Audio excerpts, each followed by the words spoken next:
ஞான சம்பந்தங்குள் சிந்தையால் மகிழ்ந்து ஏகவல்லாரெல்லாம் வந்த பாசம் அரிக்கவல்லார்களே வந்த பாசம் அரிக்கவல்லார்களே.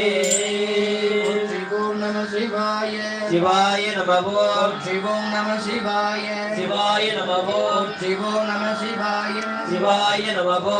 தீயது எல்லாம் அரண் நாமமே சூழ்க ஓம் அத்திரம் மோகன ஐநலத்துமே.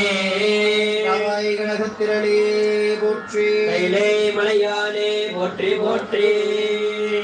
உலக மக்கள் யாவும் நன்முறையாகும் எந்தவித உரையுமின்றி நல்ல வண்ணம் வாழ தமிழர்கள் எந்த ஒரு வழிபாட்டை செய்தாலும் முழுமுதல் கடவுளான விநாயகப் பெருமானை நினைந்து வழிபாடு இயற்றுவது தமிழருடைய தொண்டு தொட்ட மரபு. அதுபோல